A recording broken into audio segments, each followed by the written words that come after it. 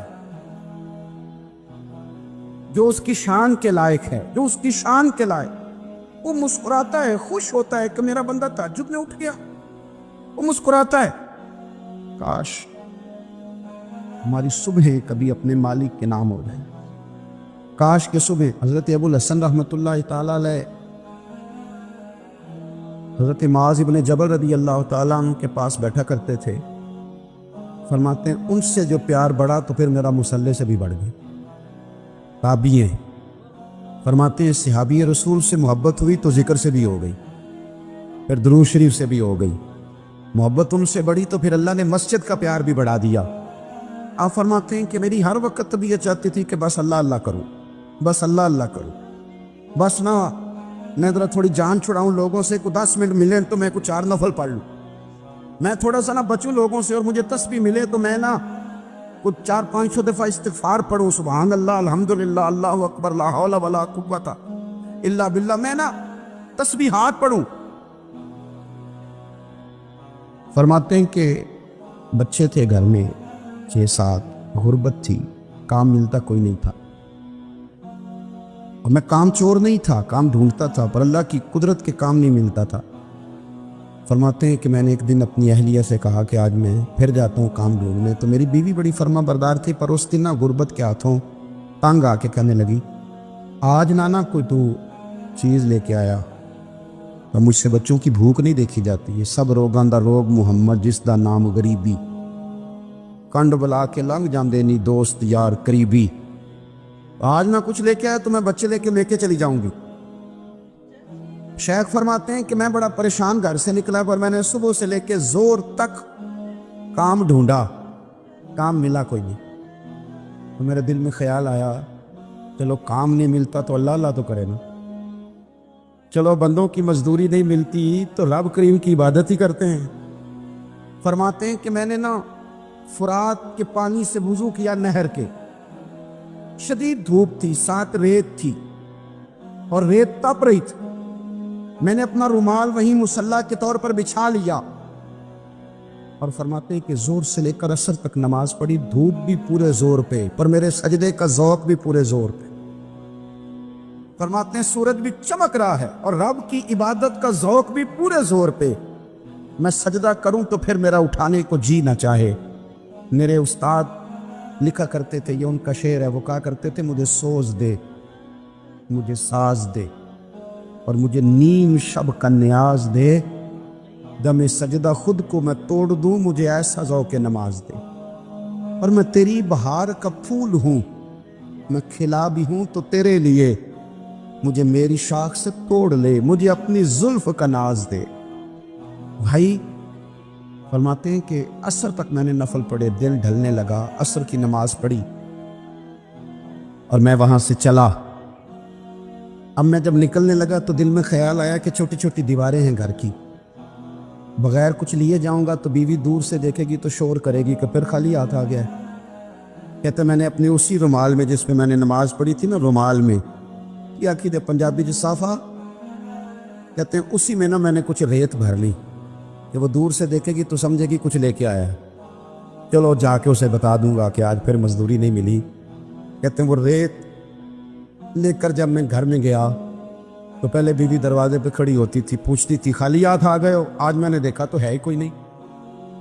فرماتے میں اندر داخل ہوا، سلام لیے، کونے میں نے وہ رومال رکھ دیا اور میں نے آواز دی کہ بھلی مانس کہاں ہو؟ تو وہ کہنے لگی آپ منہ ہاتھ دھو لیں، میں روٹی لے کے آئی۔ میں نے کہا روٹی کہاں سے آ گئی؟ یہاں تو کئی دنوں کے فاقے، تو کئی دنوں کی غربت ہے، یہاں تو اس گھر میں تو فقیری ہے۔ فرماتے ہیں کہ وہ روٹی لے کے آئی اور اس وقت کی جو موجودہ نعمتیں تھیں، سمجھ لیں سلاد، اچار، ہر چیز ساتھ لائی۔ میں نے کہا کہ بچے کہاں گئے؟ کہنے لگی وہ کھانا کھا کے کھیلنے گئے، آپ کھانا کھا لیں آ جاتے، کھانا اس نے چن لیا۔ میں نے حیرت انگیز لہجے میں ساری نعمتیں اپنے دسترخوان پہ دیکھ کر کے بی بی سے پوچھا یہ کہاں سے آیا کھانا، بچوں کو تو نے کہاں سے کھانا کھلایا، یہ سارا کچھ کیسا ہے؟ کہنے لگی پتہ نہیں آج آپ کس کریم کی مزدوری کرنے چلے گئے تھے، پتہ نہیں کس کریم کی، میرے گھر میں تو اتنی نعمتیں آئی ہیں کہ مجھ سے سنبھالی نہیں جا رہی، اتنا اناج ہے، اتنا گندم ہے، کس کریم کے دروازے آج چلے گئے تھے؟ یہ کہتے کہتے وہ اٹھی اور اٹھ کر کے کہنے لگی پہلے بڑا کچھ آیا تھا، اب کیا لے آئے ہو؟ اور جا کر کے نا اس نے وہ ریت والا رومال کھولا، کہنے لگے میں تو لے کے آیا تھا ریت، تو میرے رب نے اسے بھی سونے اور ہیرے بنا دیا تھا۔ جب آپ کی توجہ اللہ کی جانب، میرے نبی پاک صلی اللہ تعالی علیہ وسلم نے فرمایا ہر چیز اپنے رب سے مانگ، ہر چیز مانگ، ہر چیز مانگ۔ یا رسول اللہ کیا کچھ؟ میرے محبوب نے فرمایا تیرے گھر میں نمک بھی ختم ہو جائے تو وہ بھی اپنے رب سے مانگا کر۔ لقد من اللہ علی المؤمنین اذ بعث فیہم رسولا، رب کہتا ہے میں نے تم پر احسان کیا ہے کہ میں نے تمہیں اپنا رسول عطا فرمایا۔ حضور کا سارا وجود ہی ہمارے اوپر احسان، لیکن آپ دیکھ لیں اس احسان مندی کا جو خاص جذبہ ہونا چاہیے تھا اور ہمارے وجود میں اس کے جو اثرات ہونے چاہیے تھے اور ہماری طبیعت جس طرح جھکی ہوئی ہونی چاہیے تھی اس احسان پر، وہ ہمارا مزاج نہیں بنتا الا ماشاءاللہ۔ اللہ تعالیٰ کے احسانات ہیں، نبی پاک کے احسانات ہیں، پھر علماء، مشائخ، قرآن مجید کے تراجم، تفاسیر، احادیث کی شروحات لکھنے والے، ہمیں سمجھانے والے، جو ہمیں اللہ رسول سے جوڑتے ہیں، جو ہمیں وہ رستہ دکھاتے ہیں، ان لوگوں کے احسانات ہیں، ہمارے اساتذہ کے احسانات ہیں۔ اور دنیاوی احسانوں میں سب سے بڑھ کر جو ہمارے اوپر احسان ہے وہ ہمارے والدین کا ہے۔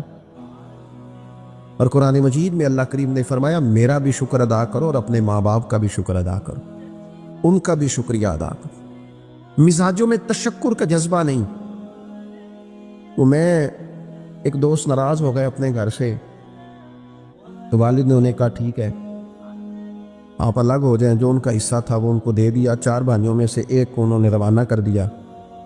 اب ظاہر ہے کچھ پریشان ہوئے، گھر چھوڑنا تھا تو ایک اور جگہ منتقل ہوئے، تو ان کے ایک دوست نے ان کی مدد کی اور ان کو انہوں نے کچھ دن اپنے ساتھ رکھا، پھر آہستہ آہستہ مواقع بن گئے اور جگہ ان کو مل گئی۔ تو میرے ساتھ گفتگو کر رہے تھے، تو ہم جو سادہ لوگ ہوتے ہیں، دیسی دیہاتی، وہ ہم ایک بات ہی پکڑ لیتے ہیں ساری زندگی اور تصویر کا دوسرا رخ دیکھنے کو تیار نہیں ہوتے۔ کہنے لگے جی یہ میرا محسن ہے، اس نے اتنے دن مجھے گھر رکھا، کوئی 20-25 دن اس نے مجھے اپنے گھر رکھا، پھر اس نے میرے ساتھ تعاون کیا، پھر کاروبار چلانے میں میری مدد کی، پھر مجھے مکان لے کے دیا۔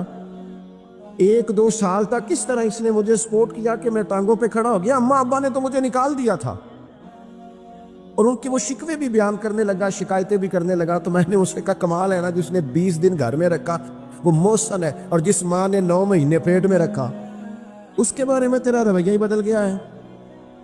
آپ غور کریں گے اور سمجھیں گے اس بات کو کہ 9 ماں نے پیٹ میں رکھا، تو کیا دکھ سہے، کیا تکلیف ہے۔ اور میں نے کہا اس نے 2 سال سپورٹ کی ہے، اور یہ تو تیرا محسن ہے، اور جس باپ نے اتنی سپورٹ کی کہ تیرے 3 بچے بھی ہو گئے، تو وہ بس 1-2 منٹ میں تو وہ چپ کر گیا۔ میں نے کہا تمہیں یہ سپورٹ نظر نہیں آئی؟ ہم جو پیر صاحب تک پہنچے، ہم جو استاد صاحب تک پہنچے، ہم جو دوستوں تک پہنچے، ہم جو رشتہ داروں تک پہنچے، ہم جو اولاد تک پہنچے، ہم جو سسرال تک پہنچے، ہم جہاں بھی پہنچے، اس پہنچنے میں پہلا کردار ہمارے ماں باپ کا ہے۔ یہ پہلی درسگاہ ہے۔ میرے والد صاحب اپنا نام نہیں لکھنا جانتے تھے، میری اماں اپنا نام نہیں لکھ سکتی تھی، لیکن میں اپنے دوستوں سے کہتا ہوں کبھی مجھے موقع ملے تو 2 جلدوں میں کتاب لکھوں گا اپنے ماں باپ۔ میری والدہ کے بارے میں کوئی مجھ سے پوچھے کہ آپ کی اماں کیا ہے، تو میں کہوں گا میری اماں میرے لیے یونیورسٹی ہے، میری اماں میرے لیے اتھارٹی ہے، اس لیے کہ اس گود کے اندر بیٹھ کے جو سیکھا ہے وہ کہیں اور سیکھنے کو نہیں ملا۔ میرے والد صاحب میرے لیے اسکول آف تھاٹ ہیں، میری سوچوں پر پہلا اثر ان کا ہے۔ ہم نا مطلب وہ نئے نئے رنگ، نئے نئے انداز، نئی نئی چیزیں دیکھ کر پیچھے ہم ہر چیز بھولتے جاتے ہیں، اور نوے نوے نا یار بنائیے۔ میں نہیں جے کو آکھنا اس لیے کہ میرا میاں صاحب سے یہ شکوہ ہے کہ تسی کمینہ ہی آگ چھڑیا ہے. یہ تو ثقیل لفظ ہے. صوفیاء ثقیل جملے استعمال نہیں کرتے, تو ثقیل ہے لفظ. یعنی آج کل بھی کسی کو کمینہ کہنا بڑا مشکل کام ہے نا. بندہ نالائق کہہ دے, بیوقوف کہہ دے, تھوڑا سا نا لفظ قابو میں ہے, لیکن کمینہ کہنا. لیکن میاں صاحب کہتے ہیں نویں نویں نہ یار بنائیے ایویں وانگ. او بھائی تھوڑا سا نا اپنے ماں باپ کے لیے بازو بچھے ہوئے ہو, محبت ہوئی ہو. اور یار میرے رسول پاک کریم محبوب علیہ السلام معصوم آمنہ صلی اللہ تعالی علیہ وسلم, نبی پاک علیہ السلام نے نا فرمایا جس نے لوگوں کا شکریہ ادا نہیں نہ کیا اس نے اللہ کا بھی کوئی نہیں کیا. اگر تو کسی کا احسان مند ہی نہیں, اگر تو کسی کا مشکور ہی نہیں, تو اللہ کا کیا شکر ادا کرے.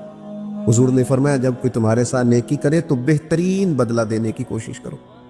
وہ بابا بلے شاہ صاحب نے نا کتے کی وفاداری کا بیان فرمایا ہے, اور بڑی سمجھنے والی بات ہے.